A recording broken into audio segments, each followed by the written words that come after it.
Programa Revista Rural, um oferecimento BASF, soluções para pastagem. BB Seguros, a gente conhece seu negócio de perto. Delta Pine, algodão forte em todos os cantos. Alonda, engenharia sustentável e inovadora para o agronegócio. E BASF, na agricultura, juntos pelo seu legado.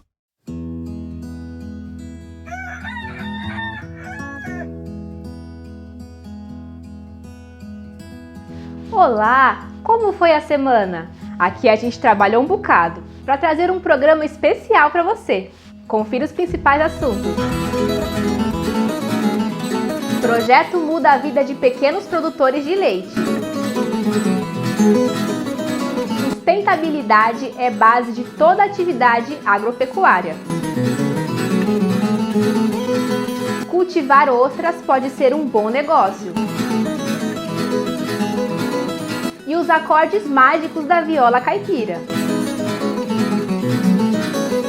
Começa agora para todo o Brasil o programa Revista Rural, a sua revista eletrônica do agronegócio.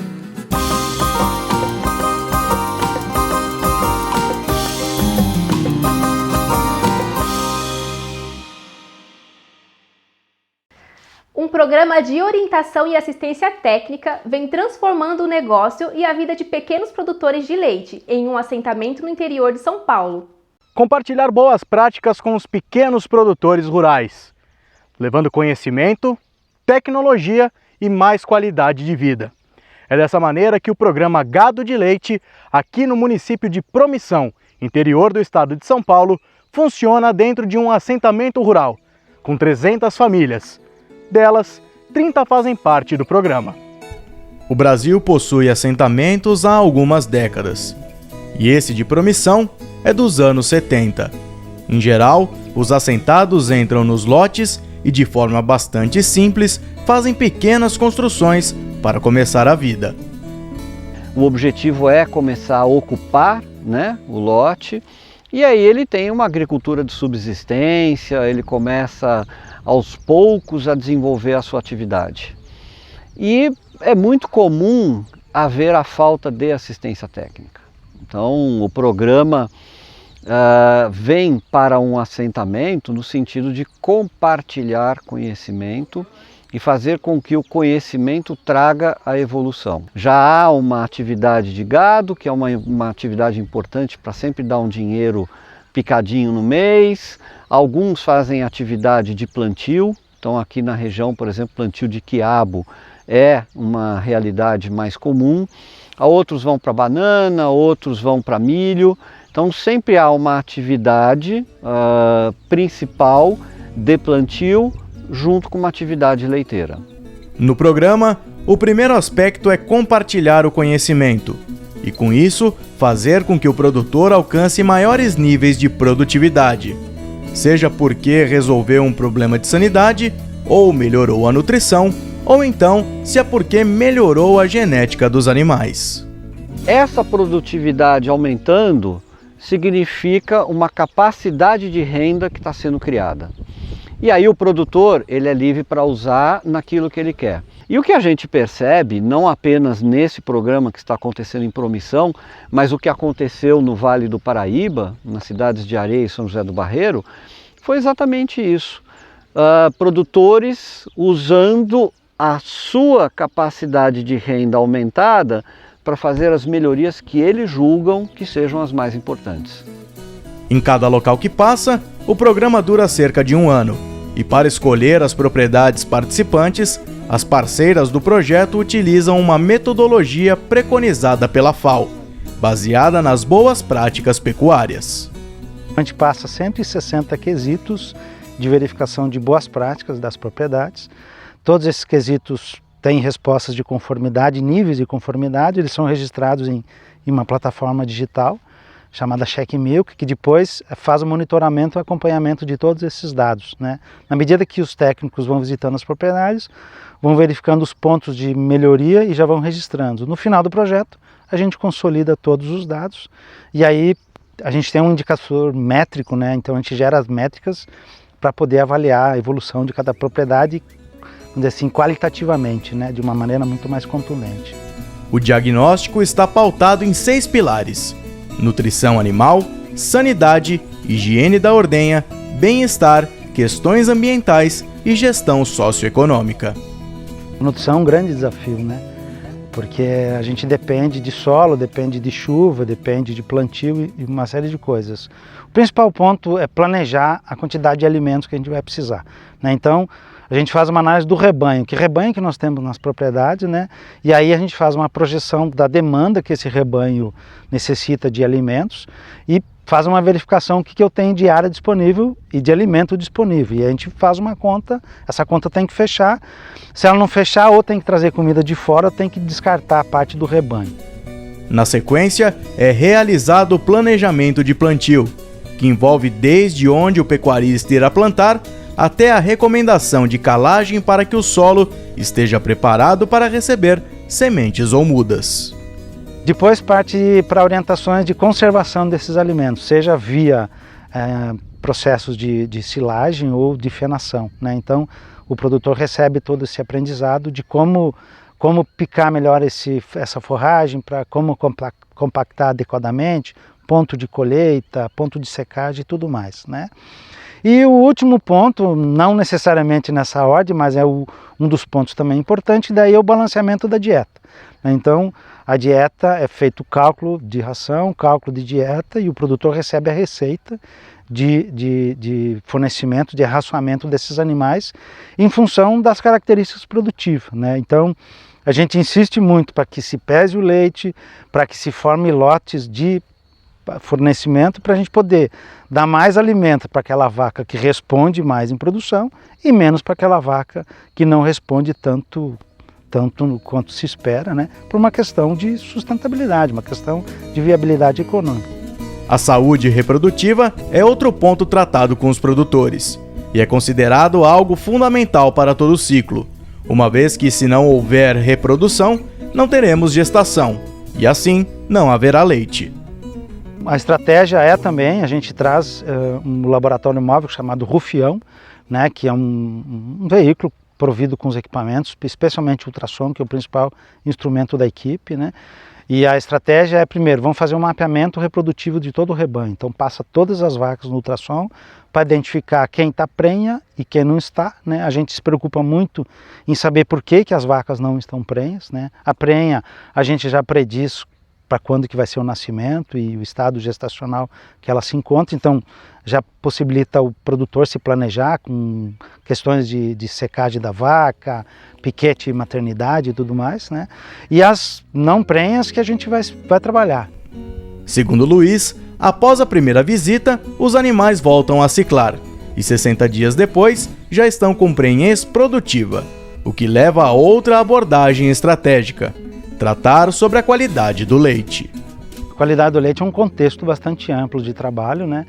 Para isso a gente usa uma ferramenta de inovação que a gente bolou há 10 anos atrás, que é a Vaca Móvel, que é um laboratório móvel que possibilita a gente fazer análise do leite dentro da propriedade e fazer os testes de verificação, né? Então se analisa as questões de composição do leite, acidez, né, se esse leite tem propensão a mastite ou não. E toda a propriedade também é coletada uma amostra refrigerada e essas amostras vão para laboratórios acreditados de validação, né? Em paralelo, o técnico trabalha manejo junto com os produtores, então não é só vir aqui fazer uma análise do leite e ir embora, né? Antes disso ele avalia o estado de produção, as condições de higiene da ordenha principalmente, que impactam diretamente na qualidade. Vivendo a realidade de 30 famílias com perfis e necessidades diferentes, os técnicos precisam saber lidar com cada situação, sempre falando de igual para igual. Vale lembrar que após o fim do tempo do programa na região, o acompanhamento segue acontecendo, em cima da efetividade do que se conseguiu durante os 12 meses. Então aí nós vamos ter visitas de monitoramento para olhar para cada produtor e ver o que foi feito de benfeitorias, ver o que foi feito de melhoria de gado, comparar a produção de leite dele no momento que ele entrou no programa, no momento que ele saiu do projeto, no momento que ele está agora pós-projeto. Então a gente tem uma preocupação de acompanhar as histórias para entender de fato o que ficou de efetivo. É uma estratégia de escutar o produtor, não se posicionar como o doutor, como o dono da verdade, mas sim construir o conhecimento junto com ele para que as coisas saiam dentro do tempo que ele precisa, mas também dentro do tempo que o projeto, ou dentro da resposta que o projeto se propõe. Uma dessas histórias é a do Edson, mais conhecido no assentamento como Nego. Nos 14 hectares que sua propriedade possui, ele diariamente luta para ter uma vida melhor. Eu, em 94 para 95, nós morávamos em Júlio Mesquita. Aí, em 97, apareceu a chance de entrar no Sem Terra, né, no MST, em Guarantã. Aí de lá nós fomos andando nessa luta aí, acampa aqui, acampa ali, tentando conquistar um pedaço de terra. E entramos aqui em 2004 para 2005. Aí o INCRA fez a legalização da área para a gente e fomos conquistando. Aí veio a infraestrutura, fomos conquistando casa, curral, gado, teve os financiamentos e fomos na luta aí. Nego trabalhou por um tempo como servente e completou os estudos do ensino fundamental no acampamento do Sem Terra. Foi lá também que ele começou a trabalhar no campo, mexendo com gado de corte e de leite, e pegou gosto pela coisa. No assentamento, no começo, é difícil. Não vou mentir, não, é difícil. A gente não tem uma energia, não tem infraestrutura. Mas aí vem vindo a energia. A vida no campo, eu acho que é a melhor vida que tem hoje. Por quê? A gente tem uma galinha, a gente tem um frango, a gente tem um ovo, tem o leite. Aí vai vindo a ajuda técnica do pessoal e vai só somando. Hoje eu tiro a média de uns 120 a 150 litros de leite. Tem uma parte de hortaliça, uma vagem, um maxixe, tem um porco, uma galinha. Então isso daí, chega no fim do mês, você junta 50 daqui, 50 dali e vai fechando a conta. Mas o carro-chefe é o leite. Com o auxílio do programa, o produtor quer manter o gado em alto padrão no período da seca e também das águas, podendo assim tirar 300 litros por dia durante o ano inteiro. Com o aumento de produção, a renda extra também virá, e Nego já sabe o que fará com ela. Primeiramente, eu acho que eu vou investir na educação dos meus filhos, porque a estrutura a gente consegue fazendo aos poucos. A educação deles, se eu esperar, o tempo passe e eu não consigo recuperar isso mais para frente. Esse é o teu objetivo principal? É meu objetivo principal. E o conforto da família, né? Que fazer mal do outro. Se a gente não tiver conforto, não tiver uma boa casa para poder morar, a gente não tem disponibilidade para trabalhar, vamos falar assim. Começando a rotina todo dia às 4 horas, a família faz 2 ordenhas diárias nas 28 vacas das raças Girolando e Holandesa que estão em lactação no lote. Entre o período, a horta é quem ganha a atenção dos produtores. Com as visitas do projeto, Nego não quer perder nada daquilo que pode aprender e assim crescer como pecuarista. Eu tenho um ditado: tudo que a gente aprende, nada é perdido. Tudo. Aí a pessoa te rouba a terra, te rouba um carro, te rouba bens, mas o conhecimento ninguém te tira, só se você passar. Então, no caso, a oportunidade que o pessoal do projeto está dando para nós, é o conhecimento que eles estão passando para nós, que isso vai ficar para o resto da vida. E essa oportunidade oferecida pelo programa, em nenhum momento exige que o produtor faça grandes investimentos, ou então utilize daquilo que ele não tem na propriedade. Para ele melhorar, a gente não pode exigir um investimento. Então, com recursos que ele tem, com recursos que ele consegue facilmente, com algum manejo, ele já vai ver uma diferença na renda dele. Então não tem nenhuma contrapartida de produtos ou Edson contrapartida comercial, é unicamente, realmente é um projeto de responsabilidade social para a gente ver o leite crescer nessas pequenas fazendas e a comunidade leiteira como um todo ganhar.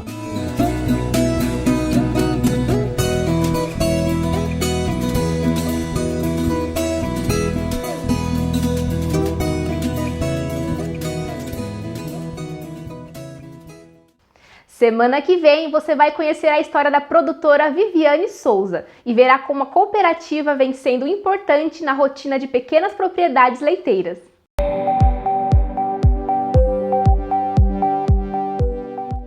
Levantamentos da Associação Brasileira de Proteína Animal mostram que as exportações brasileiras de ovos totalizaram 7.329 toneladas entre janeiro e setembro, volume que supera em 137,7% o desempenho registrado no mesmo período do ano passado. Em receita, as exportações de ovos totalizaram nos 9 primeiros meses de 2021 11,540 milhões de dólares, número 111,8% maior que o realizado no mesmo período de 2020. O mês de setembro trouxe boas novas para o setor exportador de ovos. O aumento, quando comparado com o mesmo período do ano passado, foi de 122%. Mas melhor ainda são os números quando analisamos o período de janeiro a setembro de 2021, comparado com o ano anterior. Um crescimento de 137% nas exportações, ultrapassando 7 mil toneladas exportadas. Os Emirados Árabes foram o principal destino dessas exportações, que cresceram não só em volume, mas também em receita. 111% o crescimento da receita de exportação, que reflete a necessidade do setor em repassar os custos de produção. O aumento do milho e do farelo de soja impactam de maneira muito severa a produção de aves, suínos e ovos, e, além do repasse no mercado interno, tem que ser feito para o mercado externo. Mas, mais do que tudo, precisamos olhar a tendência positiva, que até agora deu números positivos, mas que mostra, acima de tudo, essa tendência de fechamento de um ano em números muito elevados e que consolida a cultura exportadora para o setor de ovos do Brasil. Nem pense em sair da poltrona, a gente volta já!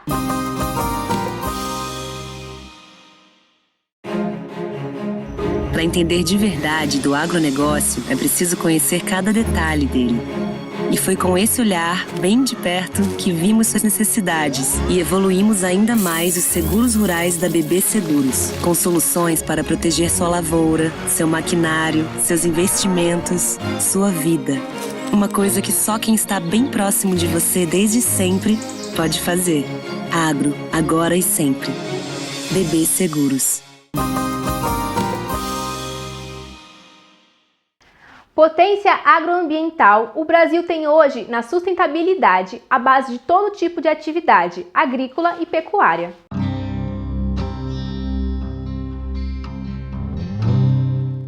É inegável que o Brasil é uma potência agroambiental.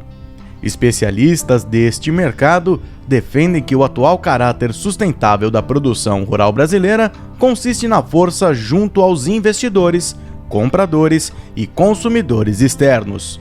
Nesse contexto, a sustentabilidade aplicada aos negócios não se refere mais a uma inovação, mas sim a uma mudança na realidade produtiva. Esse conceito atrelado à ética e também à compliance deve estar intrínseca na estratégia e no propósito da companhia, no caso.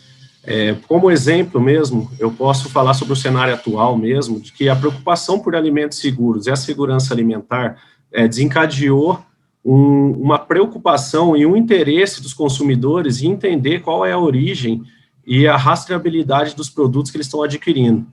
Esse fator, claro, ele fomenta o interesse de consumidores conhecerem mais a fundo a própria empresa, né, quanto aos aspectos ambientais de produção e socioeconômico, desenvolvimento da região inserida, obrigando as empresas a se enquadrar sua produção, praticamente, né, com os aspectos sustentáveis. E isso proporciona, claro, um valor agregado, né, ao produto, gerando uma boa rentabilidade a esta companhia, independente do setor que ela se enquadra.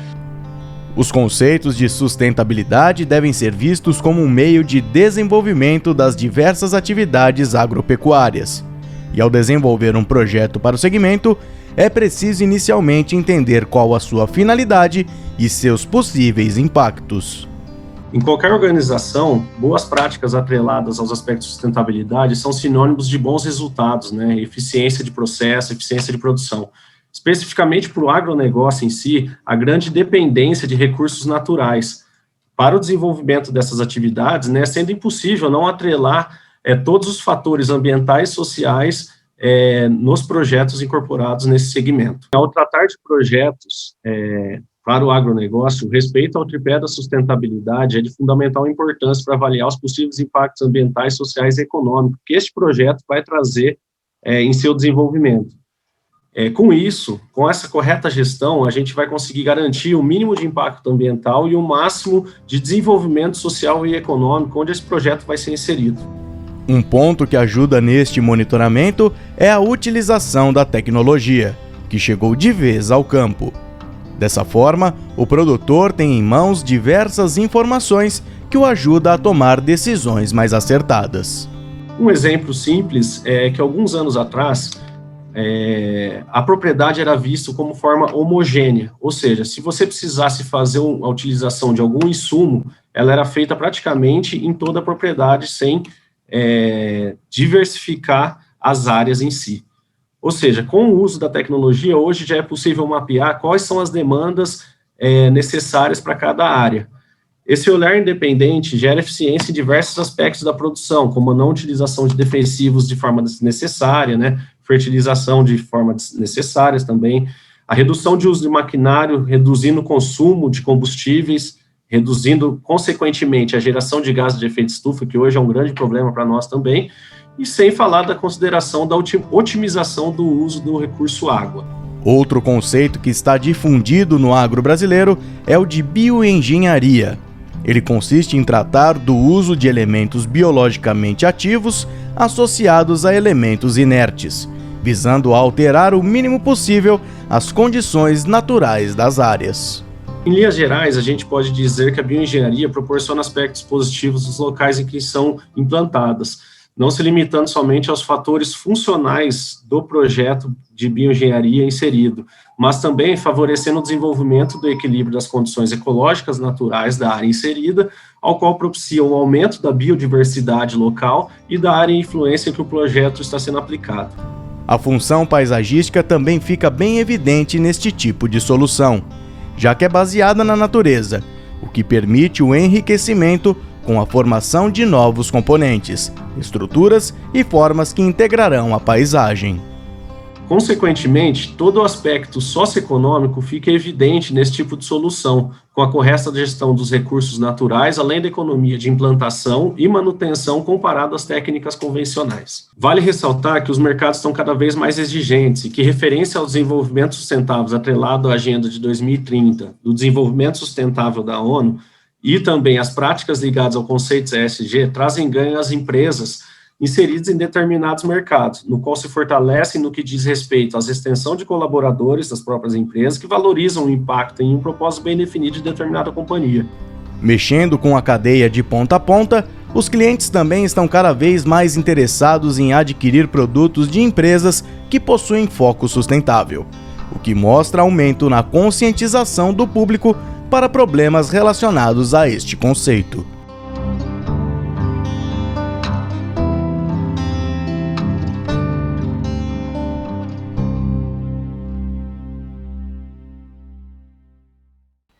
O freio de ouro é o ápice da temporada do cavalo crioulo.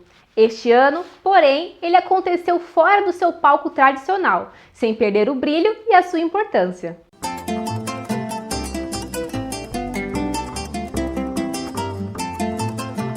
Realizada extraordinariamente fora da Expo Inter, este ano a grande final do freio de ouro aconteceu no mês de outubro.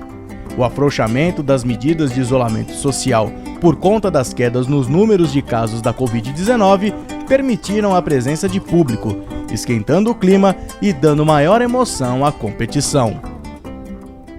Outra novidade este ano foi o bicampeonato, conquistado de forma consecutiva pelo cavalo uruguaio Colibri Matreiro, montado pelo ginete Gabriel Marti.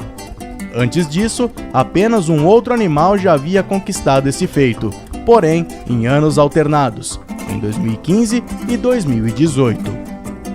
Hoje encerramos um ciclo que foi construído com muita força, graças a todos, cabanheiros, ginetes, proprietários, o pessoal das estâncias, das cabanhas envolvidas. Então, hoje é o coroamento de um ciclo. Nas fêmeas, a campeã foi Beli Mandala, estreante na prova.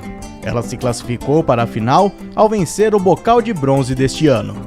Ela foi guiada pelo ginete Daniel Teixeira, que conquistou também o segundo lugar montando outra égua, RZ Madeira Segunda da Carapuça. Conseguimos chegar ao final do ciclo de um ano extremamente complicado, um ano de vários cancelamentos durante esse ciclo, conquistando hoje a final do freio, com a volta do nosso público, com a volta dos amantes dos cavalos, da convivência harmoniosa entre criadores e com um grande nível técnico entre machos e fêmeas.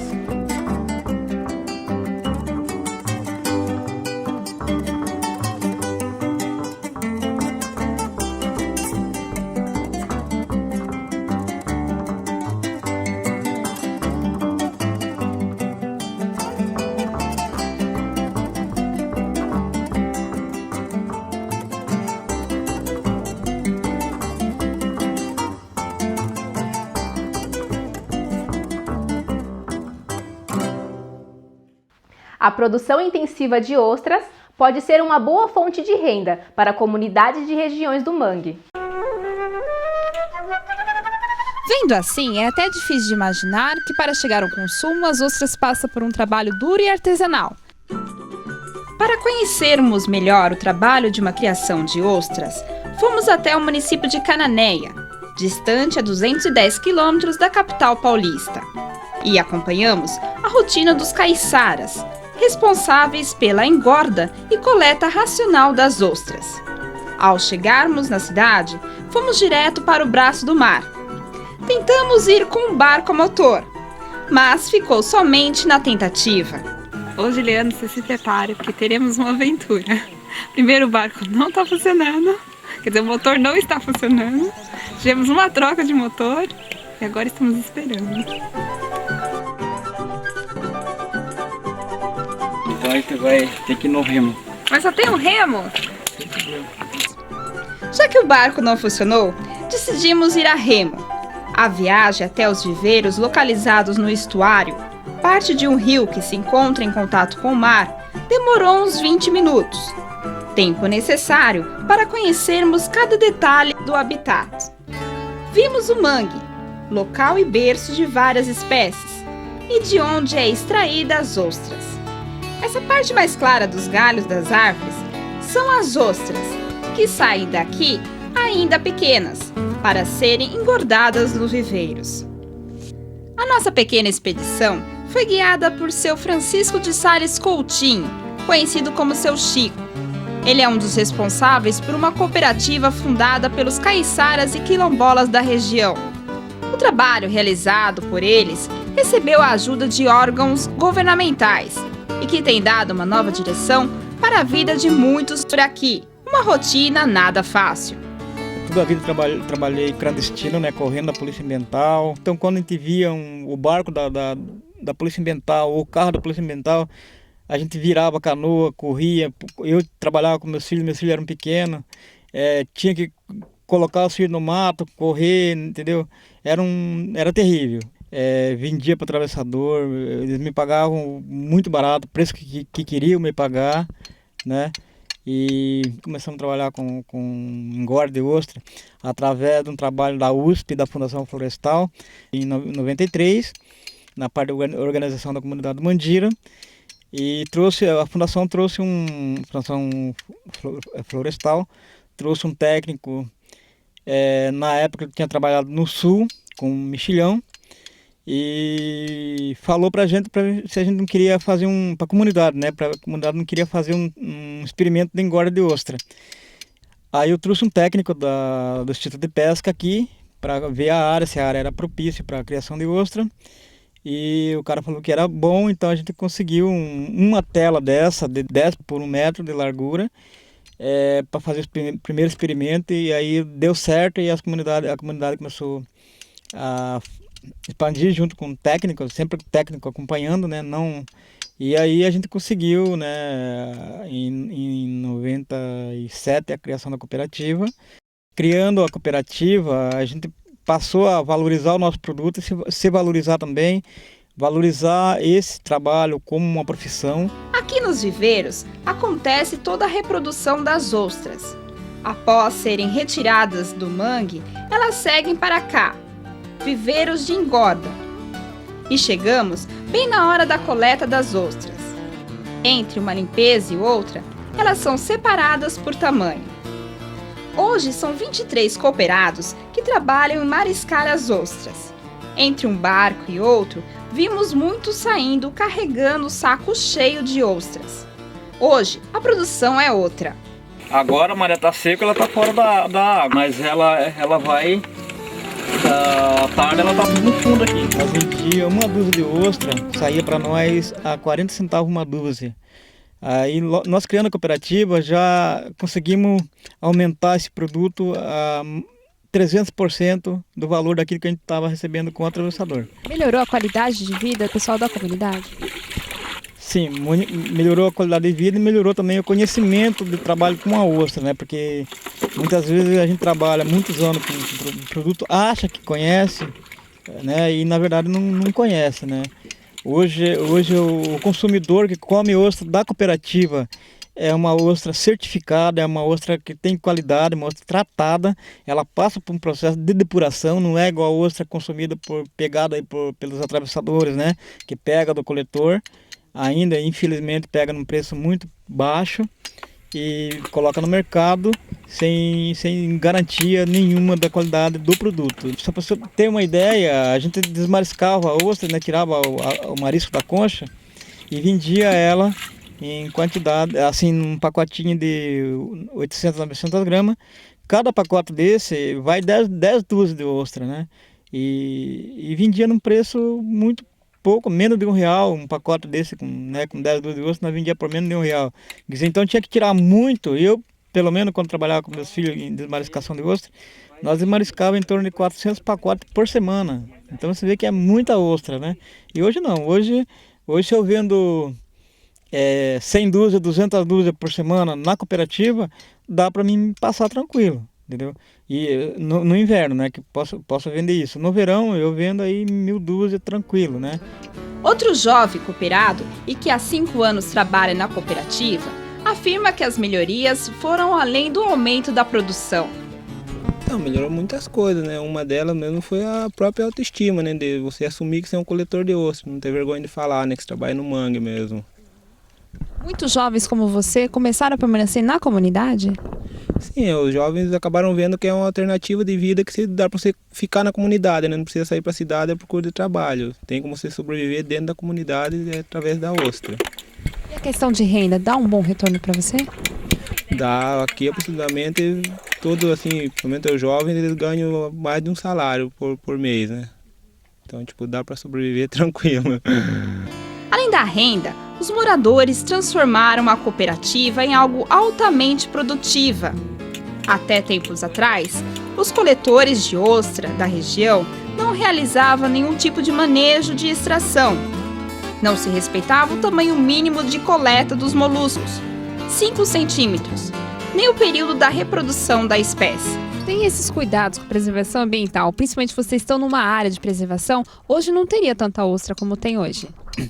Ah, com certeza não. Se continuasse daquela maneira, né? Porque hoje mesmo muitas pessoas que não são da cooperativa, eles têm viveiro.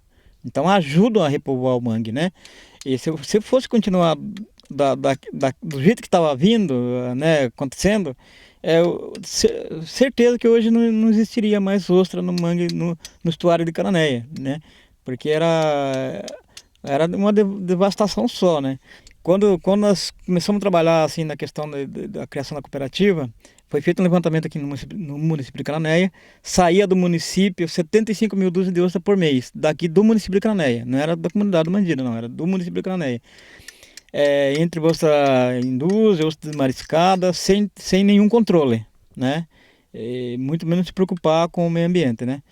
E nós criando a cooperativa, esse produto caiu para 30 mil, 35 mil dúzias por mês. Por quê? Porque essa quantidade que era tirada do mangue e vendida, ela foi para o viveiro. Essa ostra colocando no viveiro, a gente tem um retorno excelente, que ela desova e a própria maré leva a semente das ostras, né, o vinho da ostra, para o mangue para repor o mangue de novo. Com a ajuda dos órgãos públicos, outro benefício foi a legalização fiscal, sanitária e ambiental da atividade, que até então era clandestina. A ostra ganhou força na economia da região e ajuda também a uma comunidade remanescente de quilombola, chamada de Mandira, reconhecida pelo Instituto de Terras do Estado de São Paulo, o ITESP. Hoje, até as esposas dos caiçaras realizam um trabalho que envolve o artesanato da região, que é vendido aqui mesmo, ou em feiras e eventos divulgando a arte da comunidade do Mandira e garantindo a fixação de muitas famílias na região. Lembra daquelas ostras que vimos sendo retiradas dos viveiros? Pois então, elas são levadas por um barqueiro até a sede da associação. Na manhã seguinte, esperamos o barco chegar para acompanhar o descarregamento. O dia anterior rendeu bastante. Na hora de descarregar, são 2 barcos cheios de ostras. O senhor é responsável pelo embarque e desembarque das ostras do mangue para a cooperativa? Eu que junto as ostras lá no local, no viveiro. Aí é da casca, no Tajuva, Mandira, no Taquari, de lá vem para cá. É bastante mão de obra. É um bom pouco, né? Mais ou menos umas 3 horas. Do primeiro viveiro até aqui. Hoje o senhor trouxe ostra para a cooperativa. Quantas dúzias veio aqui mais ou menos? 600 dúzias mais ou menos. Quando é temporada, vem 1.000 e poucas dúzias de ostra. Dá para sobreviver com as ostras? Dá. Agora que nós passamos a trabalhar com cooperativa, dá.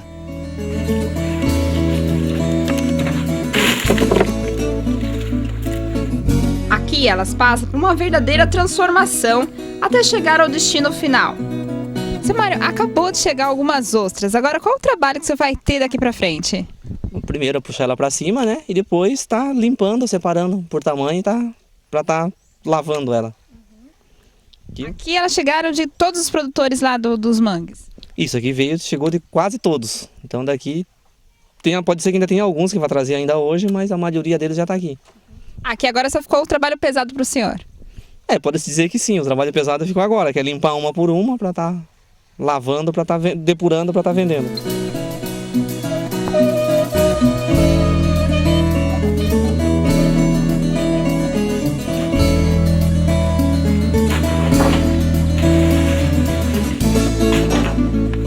Aqui elas são separadas novamente, classificadas por tamanho e tratadas pelo único funcionário e também cooperado, Mário Batista Pontes, que há 20 anos trabalha com ostras.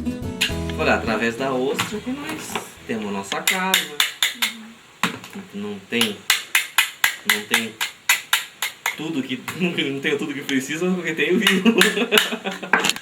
Não tenho estudo nenhum, mal sei assinar meu nome, aprendi na rua a assinar meu nome, então não tinha escola. Aqui na região onde não... Quando nós começamos aqui há 10 anos atrás, no caso, eu, Chico, que somos sócios da cooperativa, fundador, eu, Chico, Osni, que tá aí, nós somos os sócios fundadores. Então, os filhos deles, no caso, a menina que trabalha no escritório, antes era feito por gente de fora. Como a ideia do projeto é garantir a qualidade de vida da comunidade, do pessoal, do Ribeirinha, no caso, então por que não tá conseguindo recurso, né, para dar uma aula de computação, que no caso não eram crianças naquela época, mas hoje nós já trabalhamos só praticamente com filho de cooperado. Então foi ensinado uma menina, estudou, fez um cursinho e é a secretária, coisa que antes a gente tinha que pagar gente de fora, porque ainda não tinha ninguém preparado para fazer isso. Trabalhar onde nós mesmos somos fazendo toda a parte, desde a retirada do mangue, a coleta, a engorda, a venda. É difícil, trabalhar em cooperativa é uma das coisas mais difíceis. Cada um pensa de uma forma, mas o jeito mais fácil para nós é trabalhar entre nós mesmos, não com gente de fora. Então a ideia é ensinar os cooperados a estar não fazendo o serviço perfeito, mas errando o que se aprende. O trabalho de Mário é árduo, como comprovam as suas cicatrizes em braços e pernas, provocadas pelas conchas afiadas. Mas vale o sacrifício. No final do dia, quando você mexe com 1.000 dúzias de ostras, 1.000, 1.500 dúzias, que nem 2.000, já contei aqui num dia, 2.000 e poucas dúzias. Sai daqui meia-noite, 1h. No outro dia a mão tá bem. O certo seria trabalhar com roupa, com tudo, só que tira a sensibilidade da mão, não é a mesma coisa. A gente não se sente bem trabalhando com roupa. O trabalho é minucioso, mas é preciso agilidade. Ele explica todo o processo pelo qual passa as ostras e qual a importância de cada etapa da limpeza. Essas caixas já estão pré-selecionadas. Isso, já está separada já para estar lavando, já para ir pro jato de água, para tirar o excesso da lama.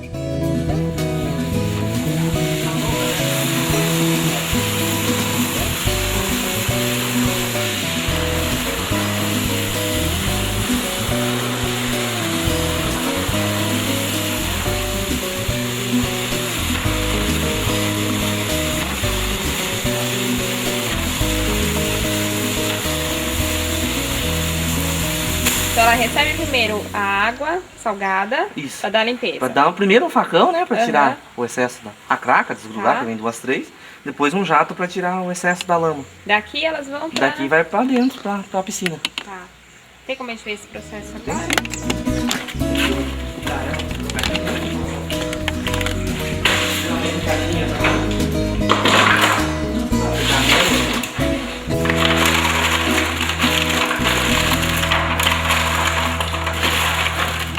Uma média de umas 15 dúzias, 20 dúzias por caixa.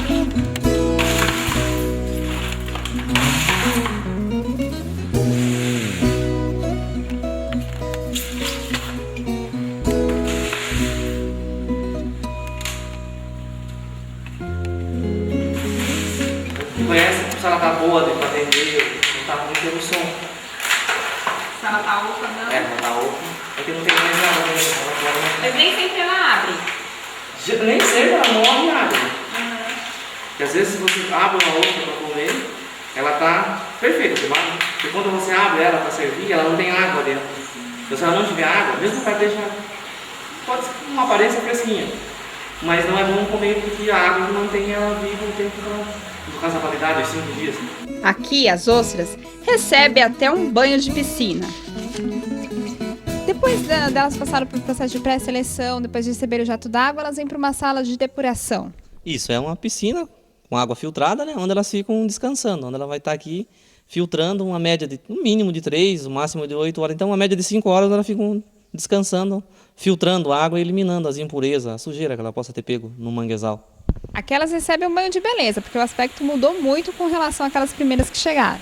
Assim, aqui, como se diz, aqui é um banho de piscina, é o toque final da ostra. Daqui você retira, já vai para as caixinhas onde está sendo para ser vendida, para serem vendidas. Qual que é a importância desses equipamentos para a depuração da água? Bom, no caso aqui, a gente usa umas bombas, né? Primeiro a gente pega a água do canal, passa por um tanque aqui ali fora, que é uma casinha, um tanque de decantação, são 4 tanques. A água fica decantando, de lá a gente bombeia para cá, para onde passa por um filtro, que é filtro de piscina, filtro de malha e ultravioleta. No caso, esterilizou. E aí vai para o tanque de depuração, onde a ostra fica descansando por uma média de 3 horas. Qual que é a importância dessa depuração para as ostras? É onde ela vai ficar em águas filtradas, né, no caso esterilizada, onde ela vai estar filtrando e eliminando as impurezas, algum tipo de resíduo, sujeira, algum vírus que possa ter na água, ela vai eliminar na depuração.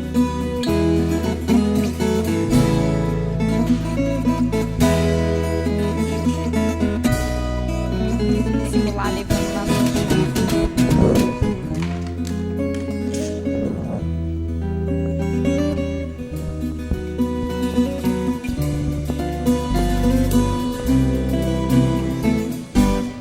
Para a Fundação, o ITESP, que dá apoio à comercialização das ostras por meio de feiras e eventos, os quilombolas e caiçaras conquistaram o respeito e, acima de tudo, a autoestima.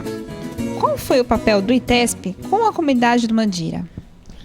Bom, o papel do ITESP na comunidade do Mandira, além do reconhecimento como comunidade quilombola, ela se baseia no trabalho de promoção de geração de renda, todo aspecto socioeconômico, não só geração de renda, mas todo aspecto socioeconômico e social da comunidade.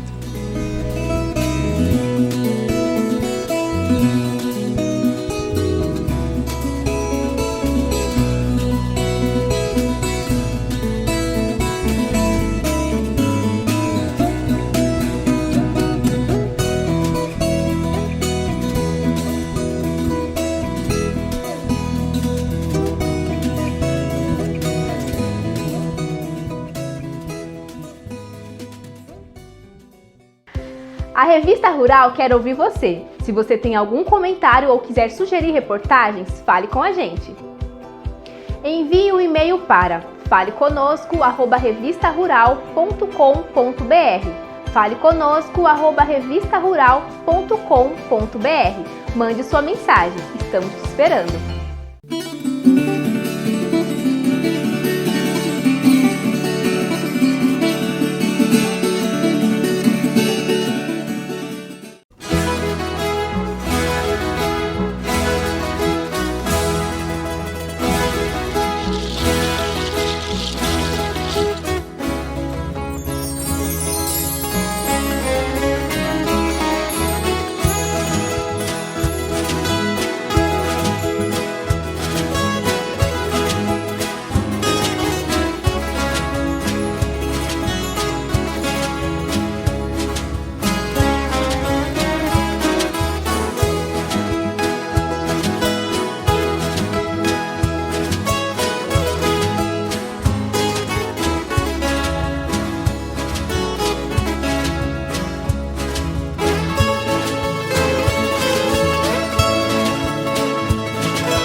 E chegamos ao fim de mais um programa. Foi muito bom estar aqui com você.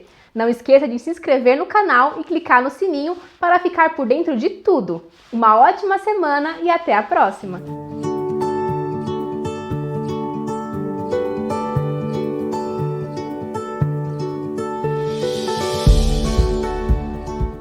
Programa Revista Rural, um oferecimento BASF, soluções para pastagem. BB Seguros, a gente conhece seu negócio de perto. Delta Pine, algodão forte em todos os cantos. Alonda, engenharia sustentável e inovadora para o agronegócio. E BASF, na agricultura, juntos pelo seu legado.